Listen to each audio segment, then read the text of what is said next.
Welcome to MT learnings एक प्रभावी पहल। प्यारे दोस्तों, मेजर पॉलिटिकल आइडियोलॉजीज की अपनी सीरीज में हम कंजर्वेटिज्म के पार्ट 3 पर पहुंच चुके हैं। जो स्टूडेंट हमारे साथ लॉन्ग टर्म के लिए जुड़ रहे हैं, जो यूपीएससी की तैयारी करना चाहते हैं, जो नेट जेआरएफ करके असिस्टेंट प्रोफेसर और एकेडमिक फील्ड में काम करना चाहते हैं, और जो स्टूडेंट डीएसएसबी केवीएस या गवर्नमेंट जॉब की टीचिंग फील्ड की जो जॉब के लिए तैयारी कर रहे हैं, और हमारे प्यारे सभी लर्नर्स जो लॉन्ग टर्म के लिए हमारे साथ सीखना चाहते हैं, उन सब के लिए हम एक सीरीज लेकर के आए हैं, मेजर पॉलिटिकल आइडियोलॉजी, मुख्य राजनीतिक विचारधाराएं। और इसी क्रम में जो है हम कंजर्वेटिज्म को समझ रहे हैं। पार्ट 1 और पार्ट 2 हमने अपलोड कर दिए हैं। कंजर्वेटिज्म को हमने विस्तार से समझाया है। जिन्होंने अभी तक वो वीडियो नहीं देखी है, प्लीज देखिए, लाइक कीजिए, शेयर कीजिए। और पार्ट 3 में हम अपने नेक्स्ट सेशन की तरफ बढ़ते हैं। दोस्तों, पार्ट 3 के अंदर हम दो पार्ट को कवर कर रहे हैं, दो हमारे लास्ट पार्ट हैं, न्यू राइट और conservatism in the 21st century origin. देखिए, न्यू राइट का मतलब दक्षिणपंथी भी कहा जाता है, दक्षिणपंथी का कैसे उभार हो रहा है। और समकालीन दौर में 21st सेंचुरी में कंजर्वेटिविज्म जो आइडियोलॉजी है, वो आइडियोलॉजी कितना एग्जिस्ट करती है। New right wing approach. तो न्यू राइट विंग अप्रोच के बारे में प्यारे दोस्तों आपने सुना होगा। ठीक है, आज के दौर में कहा जाता है कि राइट विंग है या लेफ्ट विंग है। तो राइट विंग का मतलब क्या है? तो राइट विंग जो है वो उसको न्यू राइट विंग क्यों कहा जा रहा है? देखिए, राइट विंग की आइडियोलॉजी जो है वो कंजर्वेटिज्म के साथ ही अटैच कर रही है, उसी के साथ ही एसोसिएट कर रही है। और कंजर्वेटिज्म को हम जो है पिछले दो अपने लेक्चर में उसको समझ चुके हैं। ठीक है, अब आइए न्यू राइट विंग अप्रोच को समझते हैं। The new right is a broad term has had been used to describe ideas that range from the demand for a tax cuts to call for a greater censorship of television and film. तो प्यारे दोस्तों, आपने ये देखा होगा कि किस प्रकार से जो न्यू राइट विंग अप्रोच है, वो जो साधारणतः ये डिमांड करती है कि टैक्स को कम किया जाए। ठीक है, टेलीविजन और फिल्म्स पर सेंसरशिप लगाई जाए। आपने देखा होगा कि जो है कुछ धर्म के नाम पर और अलग अलग समुदायों के नाम पर ग्रुप बनाते हैं। ठीक है, और कट्टरवाद के विचारों को फैलाते हैं, नफरत के विचारों को फैलाते हैं। ठीक है, पुरानी विचारधारा को आगे बढ़ाते हैं। ये सारे के सारे आपने जो है न्यू राइट विंग के इनके नाम से सुना होगा। ठीक है, और ये जो है एक इमिग्रेशन के खिलाफ भी इनके अप्रोच रहती है कि जो बाहर से लोग आएंगे हम उनके खिलाफ बोलेंगे। ठीक है, उनको हमारे देश में नहीं आना चाहिए, उनको हमारे क्षेत्र में नहीं आना चाहिए। तो ये सारे जो विचार हैं, ये न्यू राइट विंग का हिस्सा माने जाते हैं। देखिए, the new right wing is a marriage between two apparently contrasting ideological tradition. तो मौजूदा वक्त में जो न्यू राइट विंग विचारधारा है, इसके अंदर दो प्रकार के विचार अलग अलग आकर के मिलते हैं। और जो दो प्रकार के विचार आकर मिल रहे हैं, वो दोनों ही विचारों के अंदर भी एक विरोधाभास, एक कॉन्ट्राडिक्टरी सिचुएशन है। The first of these is a classical liberal economy. देखिए, इकोनॉमिक पर्सपेक्टिव में जो है ये फ्री मार्केट की बात करते हैं। इकोनॉमी के जो फादर हुए हैं एडम स्मिथ और रिकार्डो, इन दोनों ने ही फ्री मार्केट की बात करी है। और जो गवर्नमेंट का इंटरवेंशन है, उसको उसके खिलाफ उन्होंने कहा है, उसके क्रिटिक बोल रहे हैं कि गवर्नमेंट को या स्टेट को जो है मार्केट इकोनॉमी में इंटरफेयर नहीं करना चाहिए। ये राइट विंग का विचार रहा है, शुरू से रहा है, कंजर्वेटिव आइडियोलॉजी ये रही है।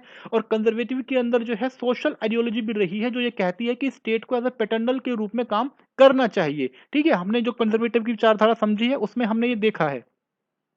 सेकंड एलिमेंट है इसी बात को लेकर के कि the new right is a traditional conservative. वो कंजर्वेटिव तो होते ही हैं, जो कि सोशल थ्योरी में बिलीव करते हैं, समाज में जो व्यवस्था बनी हुई है उसको बनाए रखना चाहते हैं, सत्ता अथॉरिटी में बिलीव करते हैं, डिसिप्लिन का पालन करवाना चाहते हैं। तो ये उनका एक दूसरा पर्सपेक्टिव है। देखिए, एक तरफ वो फ्री इकोनॉमी की बात कर रहे हैं, फ्री मार्केट की बात कर रहे हैं, और सामाजिक दृष्टिकोण से वो समाज में अथॉरिटी, डिसिप्लिन, ऑर्डर, इन सबको मेंटेन करना चाहते हैं।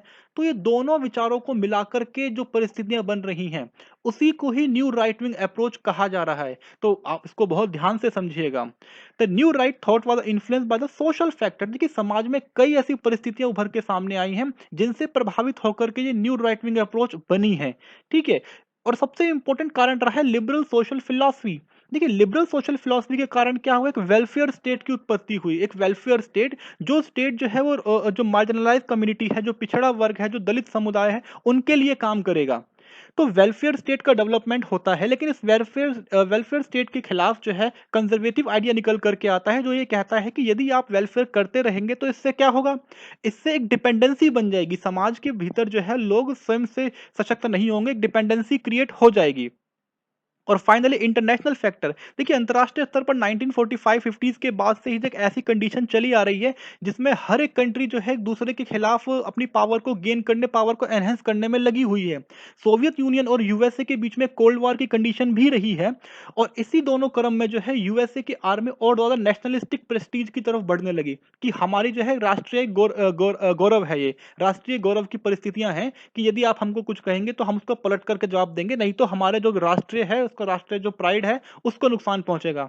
तो ये भी कंजर्वेटिव आइडिया का ही एक हिस्सा बनता चला गया। अब आते हैं कंजर्वेटिव के जो न्यू राइट विंग है, इसके अंदर दो मुख्य विचार निकल के आए। लिबरल न्यू राइट, ये जो लिबरल न्यू राइट थे एंटी स्टेटिस्ट थे, यानी कि स्टेट के खिलाफ थे। ठीक है, ये कहते थे कि स्टेट जो है वो एक तरीके से कोर्शन करता है, दमन करता है, अनफ्रीडम यानी स्वतंत्रता को छीन लेता है। तो जो collectivism distrusts individual initiative and self respect, the market is respected as a mechanism through which the sum of the individual choices will lead to progress and general benefit. तो व्यक्ति के मध्य ये रखता है।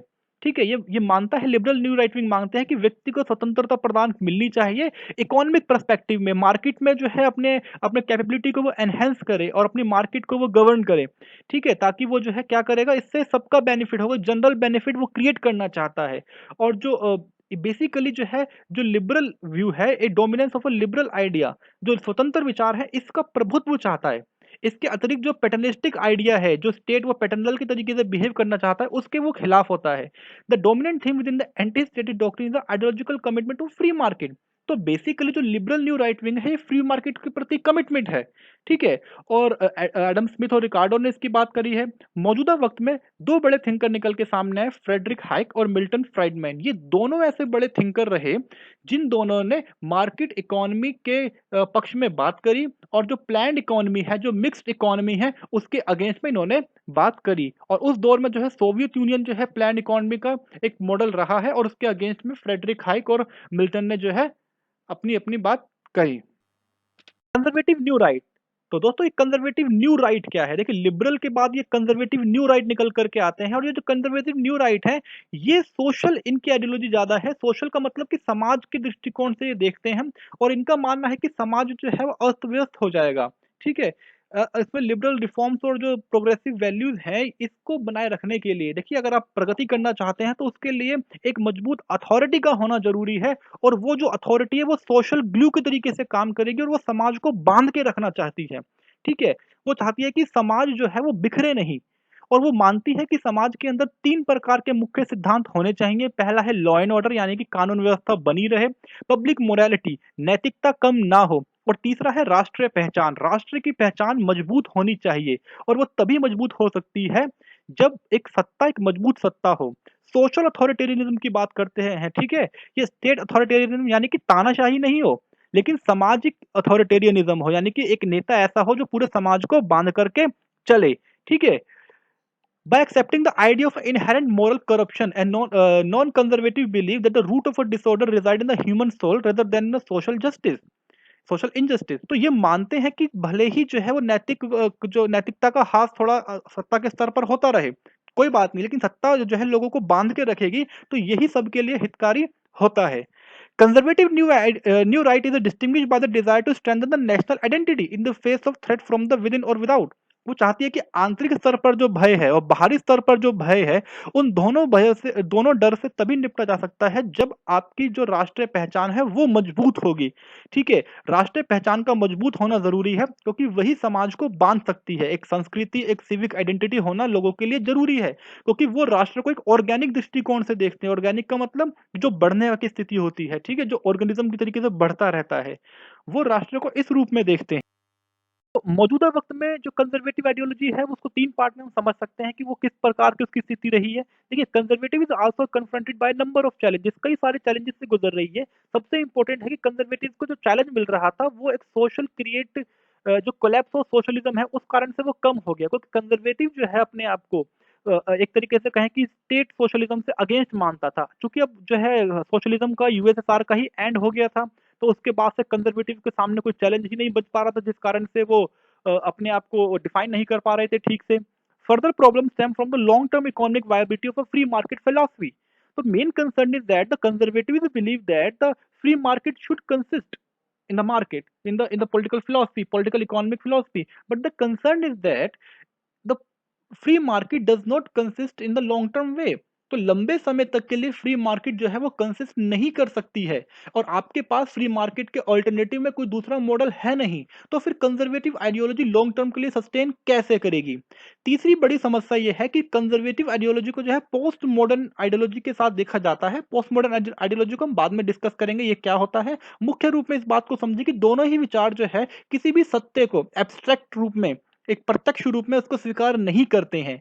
यही उसका मुख्य आधार है। तो प्यारे दोस्तों, हमने कंजर्वेटिव आइडियोलॉजी को समझा है, 3 पार्ट में हमने इसको समझा है। आप तीनों पार्ट को लाइक कीजिए, शेयर कीजिए, चैनल को सब्सक्राइब कीजिए। आपको सीरीज कैसी लगी बताइए। हम नेक्स्ट पार्ट में न्यू आइडियोलॉजीज के साथ आपसे मिलेंगे। अगेन प्लीज लाइक कीजिए and thank you so much for the